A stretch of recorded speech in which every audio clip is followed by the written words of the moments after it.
Ladies and gentlemen, good day and welcome to Religare Enterprises Limited Q2 and H1 FY2026 earnings conference call hosted by Adfactors PR.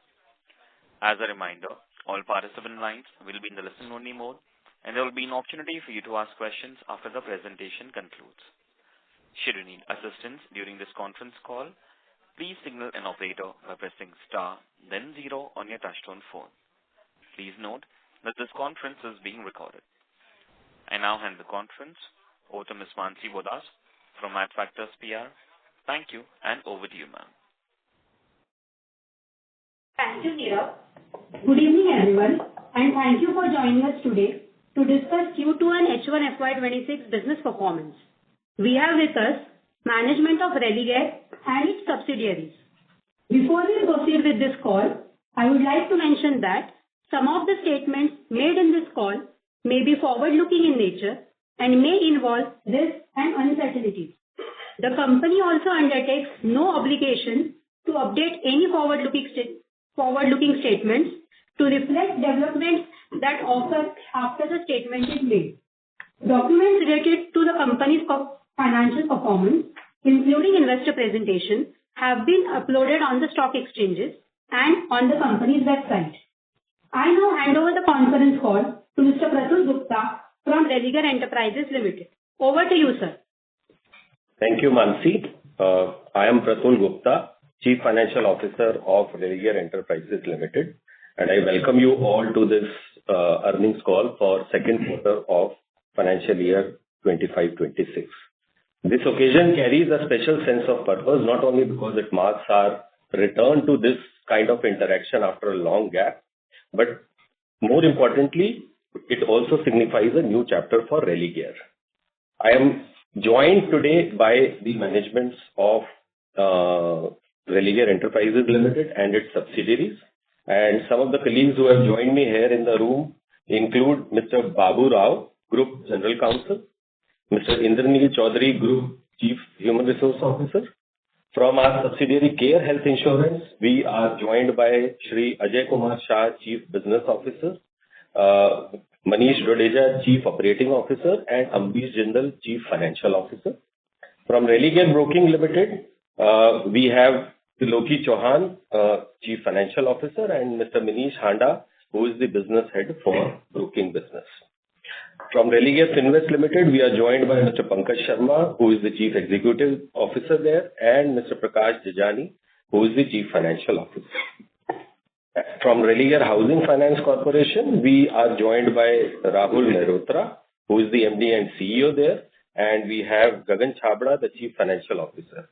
We also have Investor Relations team in the room. Over the last decade, Religare has undergone tremendous transformation, navigating periods of scrutiny, changes in ownership and leadership, and business realignments. But what matters most is not what we went through, but how we navigated through it all. We chose reform over rhetoric, and we chose to fix what was broken structurally or financially. And we stand here today, we have new promoters, a new philosophy, and we are geared up for a transformative shift. This transformation is already visible. Our priorities are clear: profitable growth anchored in prudence, sustainability and compliance over size, and rebuilding a group that reflects trust in every interaction. Leadership is core to this renewal. Credibility, experience, and integrity underpin our ambition for Religare. While the board has been significantly strengthened with the addition of 3 nominee directors on our board, bringing valuable expertise in finance and governance, I am happy to report that 3 members of Burman family are expected to join the board soon, subject of course to regulatory approvals.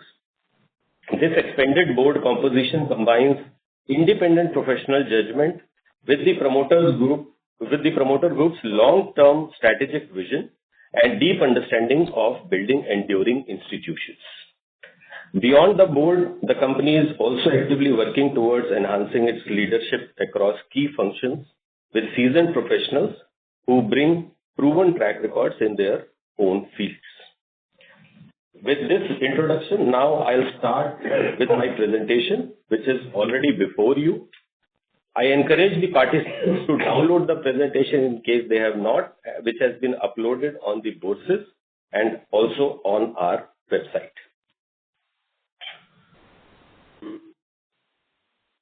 So I refer to the presentation, while the first couple of slides have a disclaimer and a table of contents. I'll straight away dive into slide 5, which is a brief overview of the businesses Religare Enterprises Limited does. Since we are interacting on this platform after a long time, we thought it right to give a very brief introduction of each business, and I'll start with Care Health. Care Health is India's second largest standalone health insurance company. It's a fast-growing and consistently profitable standalone health insurer with a GWP of over 9,200 crores reported in FY2025. Care has a very strong market position driven by presence across multiple segments, and they operate their operations through 271 branch offices and have a network of 22,000 hospitals under their belt.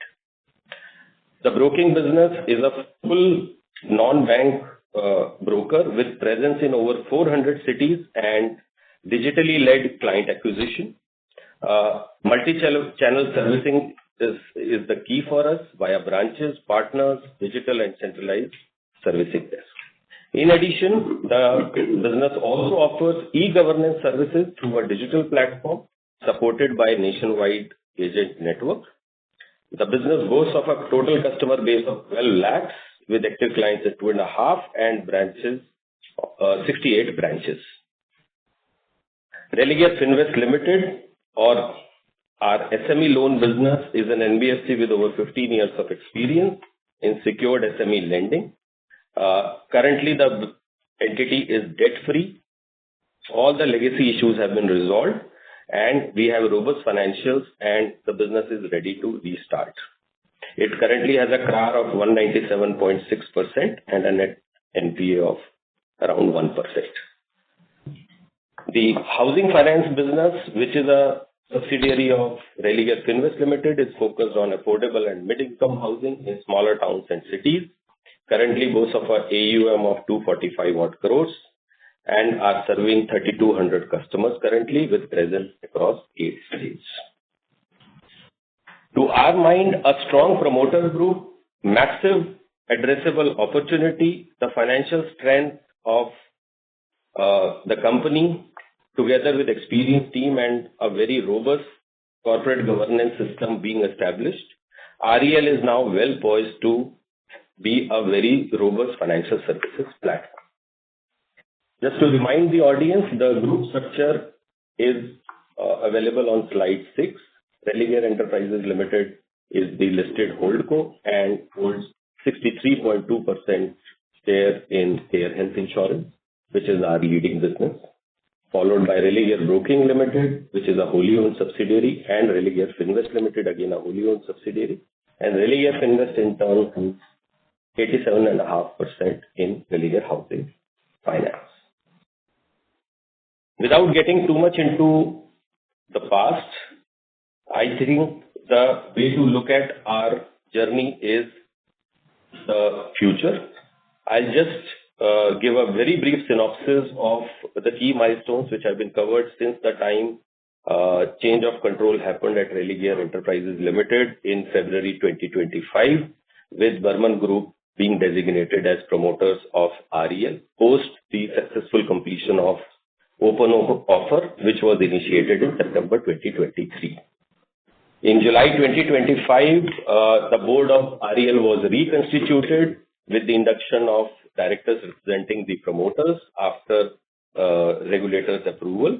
And immediately thereafter, we also received good news from RFL point of view in terms of removal of corrective action plan on Religare Finvest Limited and removal of fraud tag on the same subsidiary. During the same period, we also went ahead and concluded a preferential issue of warrants to the tune of 1,500 crores, where promoter group and the other marquee investors participated equally to the extent of 750 crores each. We thank our promoters and the investors for the same. And our belief as a management now is that REL is well positioned to deliver a sustainable, profitable growth across all verticals. Slide 8 just captures the various activities which we are doing right now, and we believe that we are on a long-term expansion path for Religare and will deliver a sustainable growth and returns to our investors. A little bit about the consolidated financial statements of Religare Enterprises Limited. So while each business will cover the individual performance, I'll just give a snapshot of what the quarter and the half looks like for the consolidated entity. We reported a total income of 2,082 crores during the quarter against 1,971 crores for the similar quarter last year. And the total expenses were at 2,025 crores against the expense of 1,903.5 crores for the same period last year, and reported a profit after tax of 45.9 crores against a profit of 68.6 crores, which was reported for the previous period. In terms of standalone, I'll just remind the audience that we are a CIC and a holdco with very limited business operations, and most of the revenue is generated from the subsidiaries. So the total income reported on a standalone basis is 7.6 crores against 22.9 reported for the same period last year, and the total expenses stood at 11.6 crores against 28.2, with a reported loss of 4 crores against a profit of 9.4 crores. To understand the operations of each entity, we will start with Care Health, and I hand over to the team of Care Health Insurance for the same. Hi, good evening, everyone. I am Amrish. Thank you, Pratul. We take this opportunity to run you through the journey we had so far in terms of growth, underwriting, and financial discipline with which Care Health Insurance has been built. Care is a multi-channel and omnipresent organization focusing on all segments of health insurance. Our product bouquet consists of more than 40 products, which we believe is very comprehensive to take care of different segments of customers covering all life stages. We rely heavily on technology and are the only company that distributes agent commission on a daily basis. Our auto claim adjudication helps in improving our TAT, and our mobile app gives host of features to our policyholders, including a lot of self-help tools, which helps us in improving our customer experience. Our focus continues to deep dive the complete health segment by continuing to improving our market share in retail health, and we continue to underwrite group employee policies which are sustainable and profitable. We are the second largest standalone health insurance company. The company is profitable since 1819 and has the highest accumulated earnings. Our claim settlement is in-house, and we are investing on technology and building in-house technology team to have better control and better solution on the technology side. More than 98% of our policies are issued digitally, and our more than 75% of cashless claims are processed in less than 30 minutes. Now, coming back to the presentation, we are on slide number 12. This H1, we achieved a top line of 5,100 crore with a growth of 19%. These numbers are on an N basis. There has been a regulatory change in previous year with regard to accounting of long-term policy. So the number in this slide that we're presenting are on an N basis, and this is how we also take all the strategic decisions, as 1 by N is only an accounting change, and this is just an outcome with regard to that. But all the decisions that we take are on an N basis, and we'll speak more on N basis here. Our retail business grew by 28%. In the month of October also, the growth journey continues, and our growth is 22%, with retail book growing at 39% for the month of October. Our investment book has grown by 900 crores compared to March 25, driven by business growth and capital infusion of 322 crores in the month of September. The solvency ratio is 1.8 times against a minimum control level of 1.50. Our market share is 9.9% among the health insurance space, including all the GI and standard health insurance. Within size, our market share is 22%. Our focus remains increasing our retail market share through multi-channel distribution. And we started GIFT City operations in June 24 to underwrite RE acceptance business and to underwrite policies across the globe. Moving on to the next slide. In this H1, the growth is 19% as I highlighted earlier. The right-hand side of the graph shows how our market share has developed over the years on the retail health side. Currently, our market share among industry is 11.2% and among SAHI is 19.2%, and it is increasing quarter on quarter and year on year. So we don't have industry numbers on a full premium basis for retail health, but just to give you a perspective, industry grew at 8.3% basis 1/N on the retail health side, and care grew at 12.7%, resulting into increase in market share. The pie chart shows the segmentation of the business, wherein our retail book contributes 62% and agency is the largest contributing segment with 40% of the business. Moving on to slide 14, here we show the financial profile that the company has. Again, all these numbers are on an N basis. Our profitability for this H1 on an N basis has increased by more than 100%, touching a number of 177 crore against 83 crore in the previous year same period. Our combined ratio for the Q2 is 100% compared to 102% in the Q2 same period last year. And for H1, it is almost in the same range as we had in the previous year. Our claim ratio for Q2 is 65% as compared to 64% in the previous year. And on a H1 basis, it is 68.1 against 65.1. Operating efficiency is improving with digital adoption. Our EOM is continuously coming down. And also we are compliant with EOM regulation. We were compliant in EOM regulations in financial year 24-25, and in this year H1 as well, we are compliant with these EOM regulations. Our investment book has touched 9,500 crores as on September 25, and we are delivering a consistent yield in the range of 7.2 to 7.3%. Moving to next slide. The numbers on this slide, they are on 1/N basis, wherein the current year number, the previous quarter number, and the previous financial year number, they are on a 1/N basis, and they are not comparable with previous year. During this H1 financial year 26, our top line get reduced by 550 crores because of this accounting change, and our profitability get reduced by 154 crores. This quarter on a 1/N basis is profitable, and our combined ratio in Q2 has improved by 210 basis points as compared to preceding quarter. Thank you. That's it from my side. Moving over to the growth. Good evening, everyone. Thank you, Pratul. Good evening, everyone. And I am Triloki Chauhan, and I'm the CFO of Religare Broking Limited. And thank you, Pratul, for inviting. So this is the first call, and I would like to brief you about the company and the business we are in.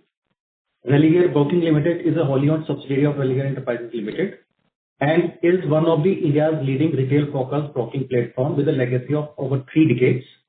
RBL offers a comprehensive suite of financial services in equity, derivative, commodity, depository, insurance, and investment product distribution, and is a member of all major recognized stock exchanges in India, NSE, BSE, and NCDX, MCX, and is a depository participant with NSDL and CDSL. RBL, in addition to this broking services, also offers registered with IRDA as a corporate agent for selling the insurance policy. And RBL is also offered the National Pension Services and registered with PFRDA as a point of presence. RBL, through its subsidiary Religare Digital Solutions Limited, offers e-governance services through a digital platform supported by nationwide agent network of 56,500. RBL built on a foundation of premium client services and a strong business partner relationship. RBL operates through its nationwide branch network, supported by robust digital and centralized servicing and acquisition desk catering to retail, HNI, and trader segment. Within the Religare technology and a strong execution capability, RBL continue to scale up sustainably. The company has 1,400 plus touch points across 400 plus cities and towns, serving 12 lakh plus customers, and active customer base is 2.5 lakh. RBL has its in-house research capability covering all major stocks and commodities that help the customer to create a long-term wealth. RBL distribution strategy combined with own branch and with a wide network of sub-brokers and franchisee, ensuring deep market penetration and brand visibility across India. I am happy to share that during the quarter, e-governance business of the Religare Broking has been demerged and transferred to the Religare Digital Solutions Limited, which is a wholly owned subsidiary of Religare Broking Limited, pursuant to the scheme of arrangement approved by the Honorable NCLT. So I'm just coming to the next slide. That gives the e-governance business model, how we operate. So we operate through a distributed agent model, and we have close to 56,500 distributed network. And we provide the e-governance services, PAN, TAN, ETDS, e-PAN, digital services, citizenship services, bill payment, mobile, DTH, recharge, UP bill payment. And there are various other services which we provide to the customers at large. So this is the broking industry story. And if you see that year-on-year basis, there is a growth in the demat account and activation rate. In 2021, we had across the industry 55 million of demat account that has grown to 192 million. There is a substantial jump in the demat account side.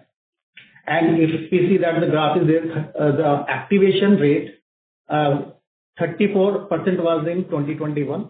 That went to 40% in 2022 and then has come back to 26%.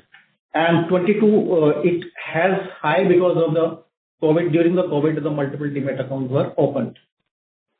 And the demat account penetration, India still has a huge potential for the penetration side. If you see that China has 15% and the US has 65%, that shows a very strong opportunity here. Next. So this is slide number 20. RBL during the quarter has reported a top line of 89.6 crore against the last year number of 110.5 crore, and the PBT of 3.3 crore in the quarter 2 FY26 against 18 crore last year, and we have the profit of 2.6 crore in the PAT and 30.5 crore the last year.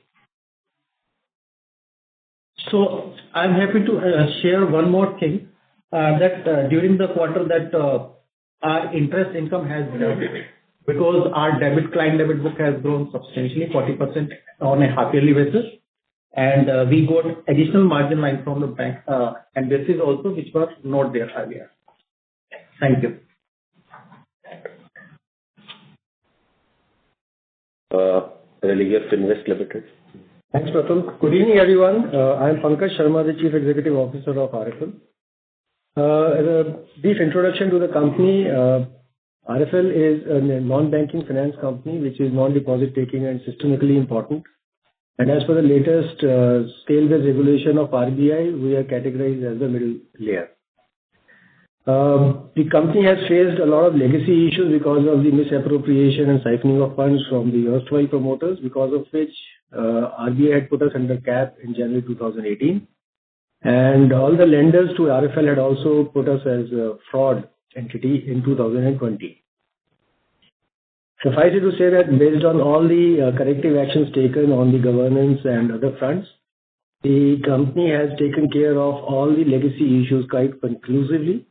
And without further ado, I would like to jump into the presentation and take you through on the next 4 slides.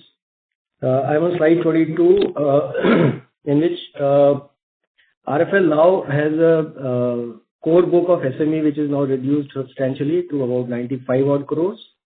And all the assets have been converted into cash, so we are carrying a cash balance of about 423 crores. This has all been made possible because of our tremendous focus on collection and recovery. And our collection efficiency continues to be in the thereabouts of 98% or so. Our net NPA ratio has continued to be very stable at about 1%. And CRAR, which is the regulatory ratio of requirement of 15%, against that we are at about 198%. All through the last few years in which we have taken care of all the legacy issues, the focus has been on the governance, because of which we have been able to take care of the issues with the regulators. And because of strong governance-led revival, with the appointment of additional directors coming from the promoters' family as well. The focus on the employees also made sure that the organization is ready for the next phase of rebuilding the business and growth, with the leadership team being completely intact. And as I mentioned earlier about the cash being available and there is enough capital by way of net worth of in excess of 800 crores, the platform is ready for the next business line that we take. Coming to the next slide, 23. As I mentioned, the legacy issues, the legacy challenges of the company by way of diversion of funds by the erstwhile promoters, which was leading to the serious governance issues. The asset liability mismatches and high NPA levels in the legacy corporate book, which was again linked to the erstwhile promoters, and because of which RFL defaulted on the payment to the lenders. Because of this, RBI imposed cap and operational restrictions on us to January of 2018. The cleanup exercise started thereafter when the professional management was reconstituted, and now that the new promoters are onboarded, all the governance-related issues have been settled and resolved. The entire debt has been settled with all the lenders, and there is no debt now on the books of RFL. The non-core assets which are linked to the erstwhile promoters have been fully provisioned or they have been written off. And similarly for the SME book also, whatever has been stressed or in stage 3 have been written off or fully provided for. So there is no negative financial impact likely on the books of RFL anymore. Because of this, RBI lifted the cap in July 2025, and all banks also removed the fraud classification of RFL this year. With this, all the regulatory, legal and governance issues stand conclusively addressed, and we have a clean platform now to restart the business. There are no cumulative ALM mismatches in any of the buckets up till 5 years, and our IT platforms are currently being refurbished to take care of the future business needs. Suffice it to say that we now have a debt-free, governance-led and capital-strong institution which is ready to have a scalable, profitable and sustainable growth model. Coming to the next slide, this gives the key ratios over the few quarters. Our total income has been steady at about 15 odd crores in the last 2 quarters. Our PAT has grown from 18 odd crores in the last quarter to 30.8 crores in this quarter. Collection efficiency continues to be stable at about 97 to 98%. NNPAs are also stable at 1%, and net worth has increased from 781.6 crores last quarter to 812 odd crores in this quarter. And CRAR has effectively improved quarter on quarter, and it has now been at 197.6%. Quickly on to the financials, the last slide, slide 25. While our interest income the core interest income is coming down because the portfolio is liquidating, our expenses have also kept track with the same, and expenses have also been curtailed by the same amount. And the profit after tax, because of the good collection and recoveries, the provisions are getting reversed, and we are able to recover quite healthy from NPA book. The quarter profit is 30.7 crores against 1.5 crores the same quarter last year. And on a half-yearly basis, our total net profit is 48.6 crores versus 9.6 crores in the same half year last year. Thank you. Over to Rahul. Yeah, thank you, sir. Welcome and thanks for joining the call, everyone. Good evening. My name is Rahul Mehrotra, and I am the MD CEO of Religare Housing Development Finance Corporation Limited. The company is a housing finance company focusing on the affordable housing space with an average ticket size of around 10 odd lakhs. Currently, the aim of the company is around 245 crores, and the basic products that we do are affordable home loans and affordable loan against property with a product mix of 70-30% each. The current collection efficiency which the company is working on is at 97.34%, and the company has a very strong CRAR of 142%, with investable ratings of BBB- stable from both ICRA and CARE. The company has presence in 8 states with 15 branches. With the legacy issues currently over, the company is now focusing on extensive growth, aided by both external and internal factors.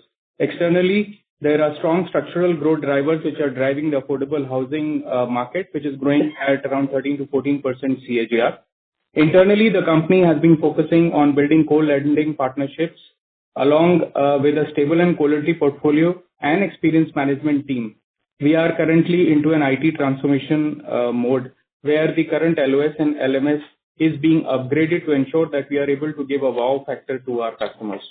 Moving to the next slide, which is slide number 28. The growth is further fueled by the fact that Indian retail credit story is intact and in fact helping the entire credit growth to happen across the industry. There is a 22% CAGR growth that is being seen in the Indian retail credit, with mortgage at 15.5% CAGR. If you look at and compare the various countries, India has a very low mortgage penetration of 11% if you compare it to percentage to GDP. With countries like China at 18% and UK leading at 69%, there is a lot of growth opportunity available for all the housing finance players and us to grow. The mortgage industry currently has a CAGR of 17 to 19%, whereas if we look at the affordable housing finance industry where we are focused, it is currently having a CAGR of around 22%. Coming to the next slide, which is slide number 29, where we are showcasing the key ratios for the company. If you look at total income, it has a stable top line at around 7.5 crores for the quarter. We are maintaining a healthy yield of around 15%. The AUM, as I mentioned, is around 245 crores. We have a very stable GNPA and NNPA. NNPA currently is at around 3.3%. And the company is clocking a very high CRAR as the balance sheet is currently under leverage at 142.4%. Coming to slide number 30, where we are looking at the financial numbers Q on Q. If we look at the total revenue, there is a slight drop because of the book size coming down. Q2, we had a revenue of 7.41 crores versus the corresponding Q2 number of 8.43 crores. Correspondingly, the expenses or the cost has also been brought down at 11.9 crores from 12.09, which was Q2 corresponding period last year. The company currently is having a PBT loss of 4.49 crores versus a 3.66 crores for the corresponding period last year. If you look at the half year numbers, the company is currently clocking a loss of around 8.87 crores versus a 6.63 crores of loss in the half year financial 25. Thanks. Thank you, Rahul. So that completes our presentation on various businesses. I hand over back to the moderator for Q&A. Thank you. Thank you very much. We now begin with the question and answer session. Anyone who wishes to ask a question may press star and one on their touchtone telephone. If you wish to remove yourself from the question queue, you may press star and two. Participants are requested to use handsets while asking a question.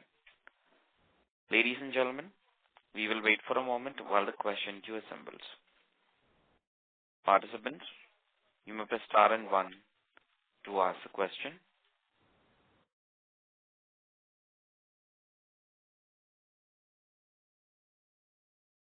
The first question is from the line of Vikas Srivastava from RBC Financials. Please go ahead. Yeah, thank you. I have two questions. One is, of course, what are the key management personnel which you will hire in the foreseeable future? And my second question is, what does the corporate structure look like 2 years from now? Specific question I'm asking is regarding the demerger of CARE and the other 2-3 subsidiaries from the holdco, and in terms of any plans, what are the plans there? Sure. Thanks, Vikas, for the question. And so on your first question, while the leadership hiring is on, and I am happy to report that in last 2 weeks, we have informed the markets that we have onboarded Group General Counsel Babu Rao. He has joined us from Bajaj Finance Limited. And we have also onboarded Indraneel Chaudhary as Group CHRO from UTI Mutual Fund. Some more hiring is in the pipeline at REL level. Apart from this, the management has also taken credible steps to identify business leaders across different businesses we are in, and the process is on. So in next couple of quarters, you will see many more experienced business leaders joining the platform across the holdco and subsidiaries, and improve the management structure from there on. On the second question about how the structure will look like in some future time. What I can very clearly assure you is that the management and the board is evaluating various options which can sort of add value to the shareholders. However, various kinds of proposals and plans keep getting discussed. As and when there is anything credible in place, even regarding CARE, we will come back to the markets. Currently, we believe that all the businesses are very well capitalized, particularly after the recent infusion of capital at REL, and we would want to curate these businesses and make them more resilient and robust before taking any capital market action in this regard. Thank you for that. I just wanted to understand, is the thinking, at least in terms of unlocking and removing holdco discounts as we go forward in terms of unlocking value, and is the thinking in those terms? And I'm assuming that that will not result in any increase in promoter shareholding in the subsidiaries. Well, so as I mentioned, Vikas, the promoters have just been onboarded a few months back, and the thinking is getting better with each passing day. But what we can assure you is that as far as REL is concerned, it's a CIC, which is in the business of setting up, incubating, and promoting various businesses. So we continue to evaluate various opportunities, and of course, whenever there is anything which is credible and firm, we will come back to you. But as I mentioned, we are in the business of setting up businesses. Okay, thank you. Thank you. Next question is from line of Rachna Kukreja from STIL Ventures. Please go ahead. Hello, am I audible? Yes, ma'am. Go. First of all, thank you to the management for hosting this call today, and I hope this continues for the next few quarters as well, as it will give us a good understanding of the business. I have few questions. My first question would be, with the preferential capital infusion being the maximum in Care Health, totaling to around 600 crores and 256 crores through the rights issue, what are the planned areas apart from maintaining solvency levels or initiatives to support growth and improve our profitability and translating better return ratios? This would be my first question. Sure. So, Rachna ji, thanks for joining this call, and I can assure you as a management that we will continue this practice and we will make it more interactive and transparent as we go ahead. And regarding the preferential issue, well, we had a issue of 1,500 crores, out of which 375 crores has been received as 25% contribution. And you are right that a large portion of that has been plowed into Care rights issue to the extent of 256 odd crores. And this is as per the requirement of Care Health for expanding the franchise and maintaining their solvency ratio. I'll invite the management of Care to make further comments pertaining to the plans going forward.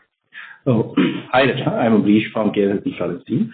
So, Rachna, the capital was to strengthen the solvency and to unlock business opportunities. As we all know, to grow faster and to penetrate more or to underwrite more business, any insurance company, they need capital. So that capital is to support the business growth henceforth. And as highlighted in my presentation as well, we continue to focus on the retailers, improving our retailers' market share, and we continue to underwrite good policies which are profitable and sustainable for us. So I think the capital will be used only for that purpose. Okay. Understood. My second question would be, I may be a bit slow on this.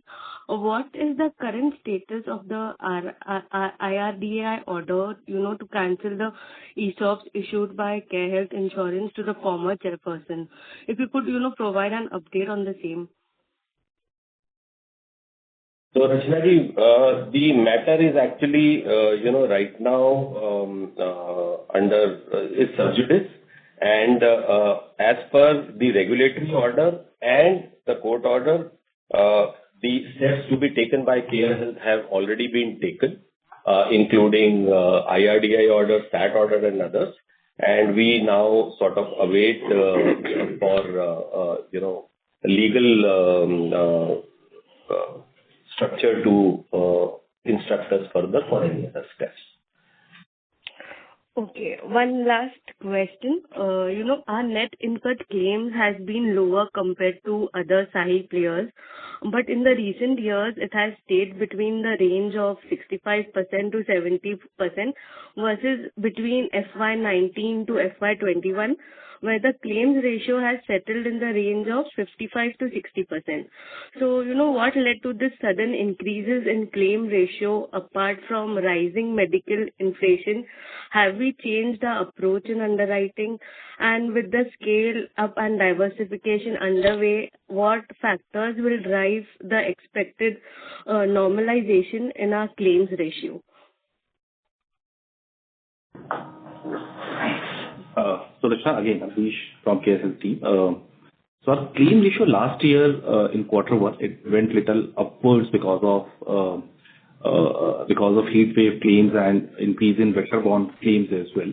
But in this quarter, we are seeing that the claim ratio is stabilizing as compared to preceding quarter one. The claim ratio has reduced, and as compared to previous year as well, there is a jump of just 1%. But more importantly, the claim ratio, it depends on the business mix as well.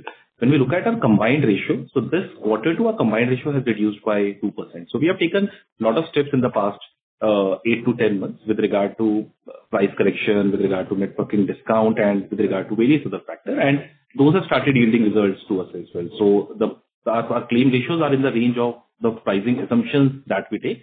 And we are pretty comfortable with the kind of a combined ratio that we have as of now. Okay. More on the pricing part, if you can, give an idea of the price hikes that we have taken over the last years. So in the past 12 months, we have taken a price hike on the retail portfolio in the range of close to 8 to 10%. So our price is dependent on different geographies and is dependent on various cohorts, and IRDAI now allows to give a discount on the insured or on the customers who shows a good claim behavior as well. So on an average, it is 8 to 10%, but it is different for different geographies and different for different sector of customers and a different set of customers. Okay, and are we expecting to reprice the portfolio for FY26 as well? So, I think for this quarter, we are not looking for any price hike, but this is a continuous journey, and we keep on reevaluating or keep on relooking at our portfolio, and at an appropriate time, we take any correction if we need to take. But not more to comment on this. As of now, for this quarter, we don't see any price. Okay. Thank you so much. I join the queue. Thank you. Thank you. Thank you very much. Next question is from the line of Swarlam Mukherjee from B&K Securities. Please go ahead. Hi, sir. Thank you for the opportunity. Few questions from my side. First, on Care. So I just wanted to ask, the numbers that you have reported, the one that you have reported on N basis, is this on a 50/50 accounting method or 1/365? So the numbers on N basis, they are on 50% method accounting, Swarnaj. Okay. So for a easier comparability with peers, would you be able to share it on a 1/365 basis, please? And if you could give also 2Q, it would be very helpful, because I think 2Q normally is a seasonally high in terms of claims. So it would be very useful to assess. Accounting is very close. So Sunil, what we can say is we are migrating slowly and gradually to IFRS, and what we are seeing that the results on the IFRS, they are almost what we are seeing on a 50% basis. So we don't have those 1/365 numbers handy as of now with us, but we are migrating to IFRS slowly, and we would be having those results maybe next quarter or maybe next to next quarter. Sure, sir. Okay. I just wanted to also check, I mean, you did in the opening comments, did you share the 2Q FY26 numbers on N basis? If so, if you could please reshare because I missed that. So I think in my slide 14, all the numbers, they were on N basis. And slide 15, they have the numbers for current year basis 1 by N, and previous year numbers were on N basis. Okay. Okay, but not possible to share 2Q specifically on a N basis? I mean, if it is even possible later on, I'll send you an email so that I can understand it better. So I think in my opening remarks, Purnil, I mentioned that our 2Q number on an N basis, our combined ratio has improved by 2%, our loss ratio has increased by 1%, and our profitability for H1 has improved from 83 to 177. But if my memory serves me right, our profitability for Q2 was current year is 134 crore versus 56 crore on an N basis. Okay, sir. This is very helpful.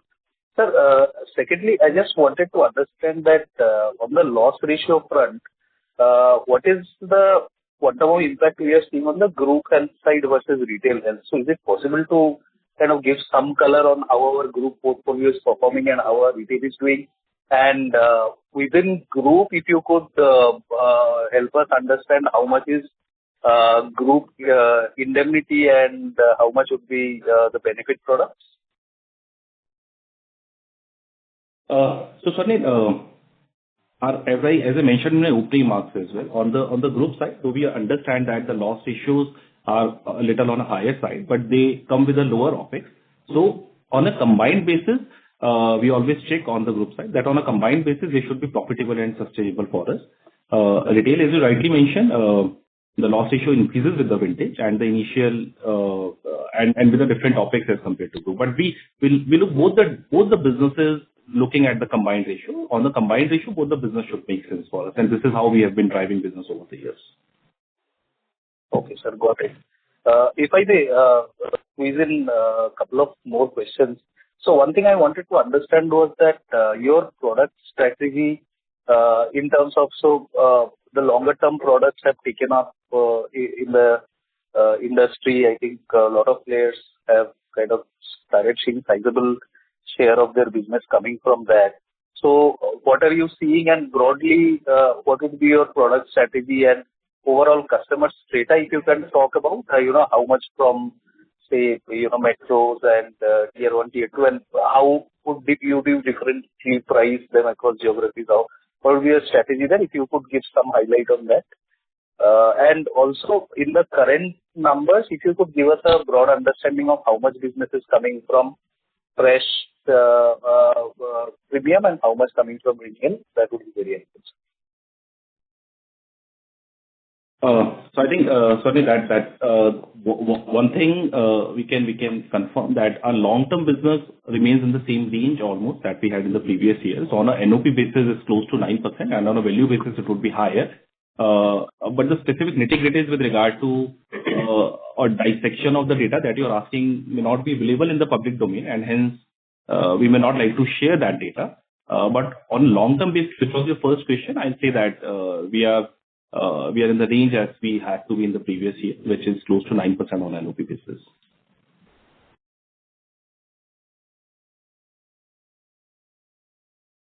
Thank you very much. Swarnabh, sorry to interrupt you. Can I please request you to come back for a follow-up question? Sure. Thank you. Thank you. A request to all the participants, kindly restrict to 2 questions per participant and rejoin the queue for a follow-up. Next question is from Chintan Mehta from Punsika Family Office. Please go ahead. Hi, sir. Thanks for the opportunity. You mentioned the strategic vision to build the Religare. I just wanted to know the vision to build NBFC and housing finance, let's say 5 and 10 year down in terms of size or something. And sir, short-term mission plan, if you are targeting any AUM and percentage growth in terms of chasing AUM. Thank you. Thanks, Chintan. This is Pratul Gupta. I'll give you a broad overview, and then individual business leaders can also add. So as you would note that we have recently earmarked a large sum of money for our housing finance business to the extent of 250 odd crores in our preferential issue. While the business currently has an AUM of 245 crores, it suffered recently in last few years on account of non-availability of liability lines. With the change of promoter and lifting of RFL cap, housing business is now poised to leap forward with availability of capital on the equity side as well as liability lines. So our expectation from the business in next few quarters and next few years is to have a meteoric growth in its AUM and franchise. Currently, they are at a CRAR of over 100%, and if we look at the overall intended equity base and the leverage, we can easily target a 4-digit kind of a franchise in next few years. On the RFL front, as briefed by the individual business leaders, the business currently holds a cash of over 400 crores and still has some book left. The RBI restrictions have recently been removed, and the company's team is working towards finalizing a business plan after a hiatus of almost close to 7 to 8 years. And with this kind of a cash on books and a very clean slate, we are again looking at expanding this franchise substantially. And once we have a well-considered, robust business plan in place for RFL, we will come back to you and talk about it. I'll request Rahul and Pankaj to add anything. Hi, this is Rahul here. So I think just adding to what Mr. Pratul mentioned, the strengths of the organization lie in a high CRAR ratio, which we currently have, which shows that the balance sheet is currently under leveraged. And as a result, we have a blue sky, a headroom available for us to take leverage on the set CRAR and develop a book. And considering the kind of growth which the affordable housing business is seeing, which is far higher than what the retail credit has seen in the country, I think the company is well poised to build the portfolio quite fast, and we are looking for exponential rise in the next 2 odd years to ensure that we are able to leverage this balance sheet and come out with a critical size. Yeah, thanks. Thank you, Rahul. For both the NBFC businesses and housing finance business, I would just like to make an observation that almost all the ingredients are in place now. Capital management systems, we are upgrading the IT systems also, and we are sort of now ready to move forward. And the plans we will get rolled out in the near future. Thank you. Okay. And just last one, if you can share the same picture for the wealth business or broking business on the future terms. Yeah, similarly for broking, we have committed a capital of over 200 crores from our preferential issue proceeds. And while there are some lines available for broking business, we are now looking forward to add, thrust to that business with franchise pertaining to wealth, more distribution, expanding e-governance business, since now that has been separately crafted into another entity, and we are adding more products to that. So we are looking at an industry plus kind of a growth in next a few quarters and few years with the impetus being provided by the additional capital and availability of lines at a more competitive rate. Again, there, the technology refresh is in the works, and we are now going to put more capital behind digital initiatives. While a large portion of the business is already on app and digital platform, we want to take that percentage even higher. I'll request Triloki Chauhan, the CFO of the business, to add any further comments. Yeah, Pratul, thank you. So, as you rightly said, that we have a huge network of franchisee and the business partner both, and we are heavily investing in the technology to upgrade and from to increase the distribution income and e-governance income.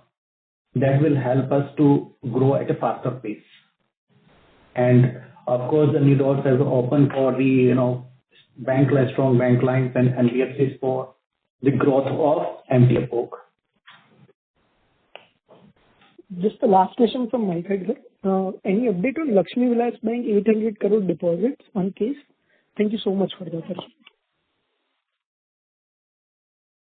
So, well, Lakshmi Vilas Bank, as you know, got transitioned to DBS, and the matter is right now lying in Delhi High Court. And what I can mention about it is that the company is making all efforts to recover that deposit amount. I would just like to make one more observation that, with this transition to DBS, the counterparty, the strength of the counterparty has gone up substantially. So we believe we have a very good case out there to recover our deposits there. Thank you. Thank you very much. Next question is from the line of Hitendran Pradhan from Maximal Capital. Please go ahead.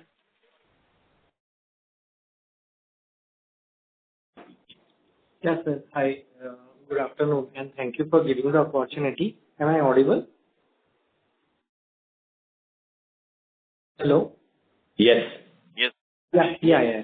So, sir, first question is on the care piece. So, one concern which has been coming from various market participants, other SAHI players which are listed, is on the group side. So I understand that you are looking at the combined ratio, but even with the combined ratio, somehow, a lot of them have not been able to sort of do well in that business, and they have been sort of scaling down that book. So what has been CARE's experience in the group business, and what sort of combined ratio is that business running at? So, hi, Pratap. On the group business side, as I mentioned, we always work on we underwrite policies that are sustainable. And this year, if you had seen the data, our group policies or group business, the growth on the group business in H1 is quite flat because we also let go some of the policies since, as you rightly mentioned, the market this year is highly competitive. But again, our focus remains on underwriting only profitable business, and we chose not to renew those policies. So for us, I think we can say that we underwrite or our group business remains profitable. And what is the combined ratio and what kind of businesses do we target in that group segment? Okay. So we always target a combined ratio of less than 100, and this is at what we are running this business. And sir, what kind of, are we looking for MNCs? Are we looking for SMEs or mid corporates? What is the clientele that we target there, and what is the strategy around that? So we focus largely on SME, and our group business consists of two areas. So one is the B2B and one is B2B, B2C. So SME remains our focus always, and but in any which ways, in case we get any opportunity which is mid large size entity, we focus on writing those policies as well. Okay. Focus remains on SME always. Okay. And secondly, sir, on this transition to IFRS, so, on the IFRS basis, what are our numbers on the combined ratio, et cetera, if you can give us some color on that? For the IFRS basis, Pratap, the early trend shows that the numbers we are coming out to be better what we have been reporting, and the similar trend we are seeing in the industry as well. We are yet to finalize, or we are in the stage of finalizing those numbers. So maybe not the right time to comment more on that, but the initial trend looks good for us. And sir, finally on the GST, so on. Yeah, just complete. Can I request you to please come back for a follow-up? Okay. Next question is from line of Franklin Moraes from Reliance General Insurance. Please go ahead. Yes, sir. Thanks for taking my question. Sir, on the affordable housing piece, could you highlight, the kind of areas majorly where we would like to, penetrate or enter into? And is it going to be, similar to the way the other affordable housing players have approached, growing their branches and penetrating into, tier 2, tier 3 and beyond cities, or is the approach going to be different? And considering the fact that we would have to scale up faster, would we focus on a tech-based approach? Yeah, hi. This is Rahul here. So I think, yes, the focus of the organization has been tier 2 and 3 cities. And obviously, the next step is to look at tier 3 and 4 cities. But the approach will be concentric in nature. So wherever we are present, wherever we have experience portfolio, and wherever we find that the credit quality is good, we will approach it in a concentric increase manner so that we have that strength of underwriting which we are able to translate to the nearby areas. And that is the approach which we'll keep on having. We will have an asset light model of expansion where we'll look at a hub and spoke model rather than opening big branches and coming out with a lot of heavy infrastructure cost. It will be an asset light model. Once the branches reach a particular AUM, then obviously they will be upgraded. So we are very clear that we will be firstly exploring the present expansion distribution reach that we have, then concentrically moving ahead of those particular locations, and then based on the AUM size, we'll start upgrading those networks and setups. Thanks.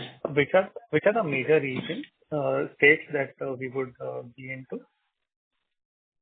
Yeah. So if you look at around a majority of our portfolio is based out of South, which we have presence in 4 states out of 5, except Kerala, we are present in the other 4 states. Then North and West nearly equally contribute the rest remaining part. And our focus in priority will be the same, which is South followed by North and then West. Yeah, that's very helpful. Thanks a lot. Thank you. Next question is from line of Dikshit Doshi from Whitestone Financial Advisors. Please go ahead. Yeah, thanks for the opportunity. My first question is regarding, let's say this, we have reached 1,500 crore through preferential issue, and you mentioned 250 crore is used for right issue in care health, and another around 200 crore is committed for the broking business. So the remaining 1,000 crore, how that will be used for which company? Sure, Dikshit. So, if you refer back to the shareholder approval which we took for our preferential issue, we have earmarked 600 crores for care. We have earmarked 200 crores for broking business, 250 crores for housing finance business, and another 75 crores for the loan repayment, which was due at REL. So that constitutes 1125 crores, and the remaining 375 crores is something which regulations permit us to use as GCP, which is general corporate purpose.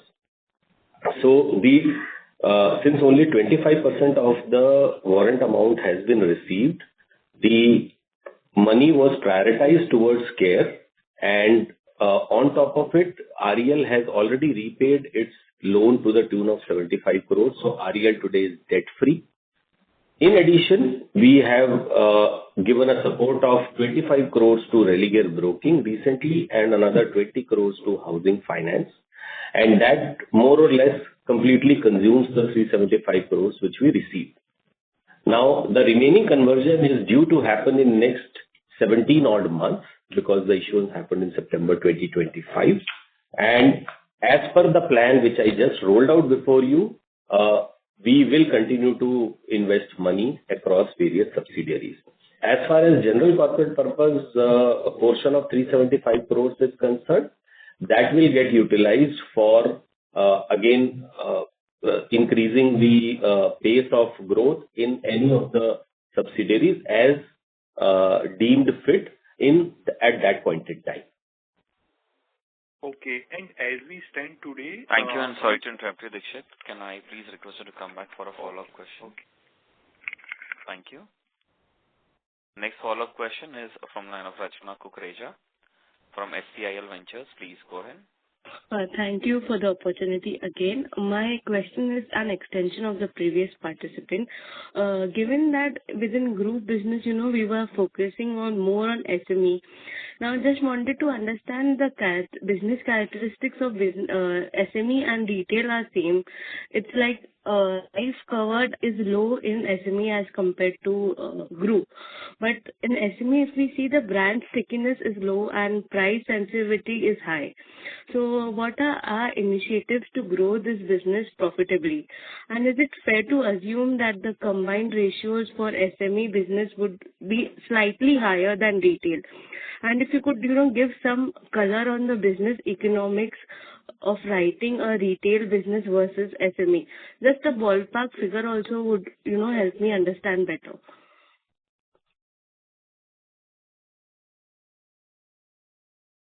So hi, Rachna. So on the group business, we focus on SME. As you rightly said, SME comes with a low number of lives, and for us, it functions, or the way we look at it, it works like a retail business for us, and we keep on improving our service metrics over it since our claim services are in-house, and you rightly mentioned that the price points are very important as far as any group business is concerned. But we always focus on underwriting sustainable policies, wherein I also mentioned that we underwrite policies which are coming with a combined ratio of less than 100%. The stickiness, I'll say, is there as we see that a lot of portfolio gets renewed over the years in SME for us. As far as the economics is concerned, as I mentioned that the B2B business with employer-employee, it comes with a higher loss ratio and with a low OpEx ratio. But on a combined ratio, they always, or the policies that we underwrite are profitable. On the retail side, it depends on various channel economics, wherein there are different business economics for a new business or a renewal business or for different channels. But for us, I'll say each and every channel is profitable on the retail side, and all the business metrics remain good for us. So I'll close this by saying this: the SME is the area where we focus, and the price point is important for us as well, and we keep on improving our service on that side as well. Okay. My next and last question would be, in our PPT, we have mentioned that we are planning to scale within distribution channels the bancassurance business, bancassurance channel. Now, if we see previously, this has been a secondary channel for us. Now, again, given banks, generally push products of their own subsidiaries and prioritize those which could be a good source of other income for them, and versus less focus on customer optimization. What is the rationale behind scaling this bank channel?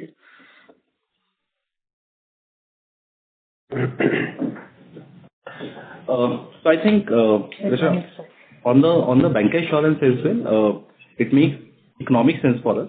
We have large bank insurance tie-up.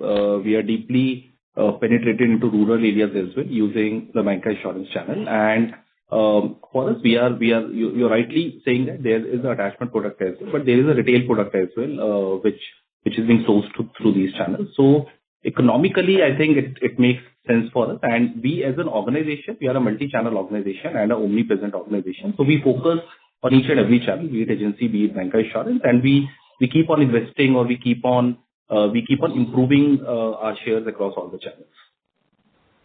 Okay. Thank you so much and all the best. Thank you. Thank you. Next question is from the line of Atul Minocha, independent investor. Please go ahead. Yeah, thanks for the opportunity. Most of my question actually has got answered during the call, but I just want to understand, from Burman family perspective, like what is the, overarching grand vision about the overall business for Religare in terms of positioning this business, maybe 3 to 5 years down the line? And that is my precise question. Thank you. Sure. Thank you, Atul. So this is Pratul. What we understand from the family and the promoter group is that they are here for long-term growth. This Religare is a platform they identified, and they started taking interest many years back, which finally culminated into an open offer in September 2023, and after a slightly delayed process, got concluded in February 2025. So to our understanding, Religare is going to be one of the significant platforms for the family to foray into various financial services to the extent permitted within the regulatory framework. While we have care health insurance as a business, which is growing by leaps and bounds and has created a lot of value for the shareholders already, the intent here is to scale up the other franchise and make them large, so that there could be a larger shareholder value enhancement, including the family. So as you know, the family currently owns close to 26% and they have committed a capital of 750 crores in this preferential issue, and they look forward towards the next phase of growth, which will benefit all the shareholders, including them. Okay. Perfect. Thank you. Appreciate it. Thank you.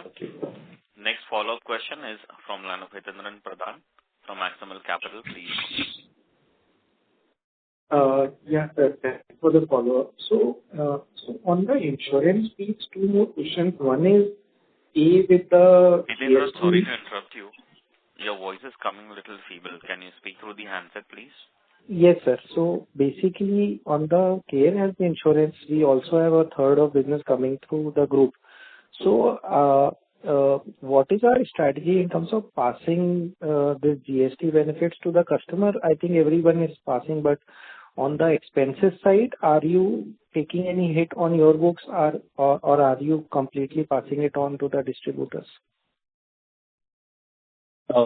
So for us, Pratap, on the GST side, you rightly mentioned that most of the players have taken a call that the ITC expense on the distribution is being passed on to the distributor. So we have taken a call.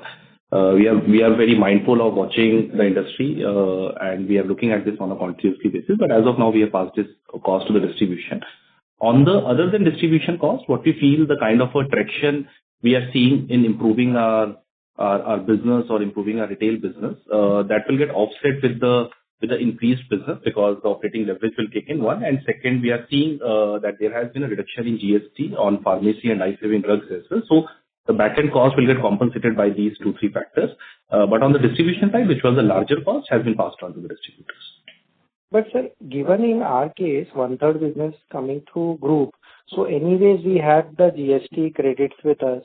So would that mean that our margins would actually increase because, we have reduced the pre-GST commissions and we anyways have the set off available through the group business?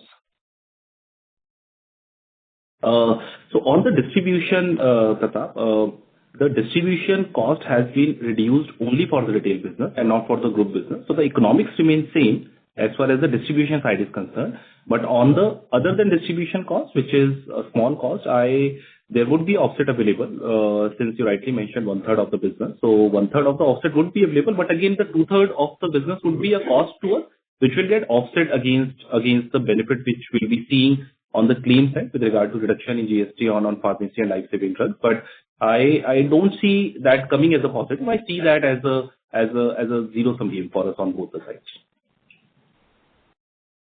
Okay, sir. Thank you. And if you can share any investor relation ID where I can connect for more clarity on the same, that would be helpful, sir. Yes, Hitendra, it is there on the last page of our presentation, and you can refer it from there. It is investor.relations@religare.com. Thank you, sir. Thank you. Next follow-up question is from Dikshit Doshi from Whitestone Financial. Please go ahead. Thanks for the opportunity again. In terms of NBFC business, firstly, just a clarification. So as of today, without this fund infusion... Dikshit, sorry to interrupt, but your audio is coming very feeble.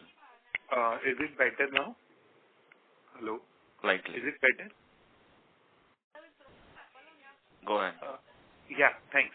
So just a clarification. So before this fund infusion, our NBFC business is having a net worth of around 800 crore plus minus, and the HFC is around 200 crore. Yes. Okay. And they continue to have that kind of a net worth because we have not infused any equity in these two businesses so far. Okay. And in NBFC business, if you can just broadly touch upon, so obviously with so much under leverage, we have a huge opportunity, but what kind of business segment we'll be targeting, or what kind of yield at which we'll be lending? If you can give us some broad understanding on that NBFC business, that will be helpful. And in terms of your initial comments on the value unlocking, if you can just touch upon whether we will be looking for an IPO for the Care Health business, or we'll be better off with demerger of the business. Thank you. Hi, Pankaj this side. I'll take the first part of the question. On the NBFC front, as I also mentioned in my opening remarks, right now the platform has been made completely clean of the legacy issues, and the transformation is under process right now, whereby IT and other required infrastructure is being put in place.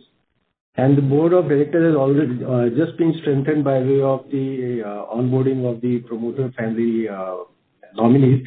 So once this is done, the plans around the new business are getting formulated, and as and when they get finalized, they'll be shared with the public at large. Okay. And on the cash front, yes, there is enough capital, and the further capital infusion at this point of time is not required. With 812 crores lying in a net worth and with 430 odd crores lying in cash, there is no immediate requirement of any capital infusion, even by way of equity or debt. Thank you. And over to Pratul for the second part of the question. Yeah, thanks, Pankaj. So, Dikshit, on the second part regarding evaluating various options, as I mentioned earlier, we keep evaluating various proposals pertaining to, the monetization or strategic initiatives which could be taken. As I mentioned earlier, right now with this capital infusion, we are looking at making these businesses larger, better, stronger. And at the opportune time when we feel that we can maximize shareholder value is when we will look at any such steps. We'll discuss with the board and come back to you and guide the market about it accordingly. Okay. Thank you. Thank you. Thank you. Ladies and gentlemen, that was the last question for today. And now I hand the conference over to the management for closing comments. Thank you, Nirav, for running this call very nicely. I must thank Adfactors also for coordinating this call pretty well. I also place on record thanks to my colleagues who all joined and took part in this interactive session.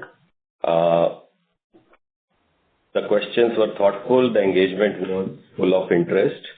And before I close, I just want to state some guiding principles that Religare story is one of resilience, renewal, and responsible growth. To all our stakeholders, including investors, analysts, regulators, employees, customers, we thank you for your engagement, constructive feedback, and the trust you place in us. As we conclude, let me assure you, Religare today is re-anchored in strong values, energized by a new strategy, and committed to meaningful long-term growth. We look forward to ongoing transparent engagement with you, not only at earnings calls, but throughout the year. Thanks for your patience, faith, and partnership. We hope to welcome you again on the same platform with stronger performance and the continued energy that drives us forward. Have a wonderful evening. Thank you so much. Thank you very much. On behalf of Religare Enterprises Limited, that concludes this conference. Thank you for joining us, and you may now disconnect your lines. Thank you all. If you found this video helpful, please like, share, and subscribe to Concall India for latest upcoming Concall.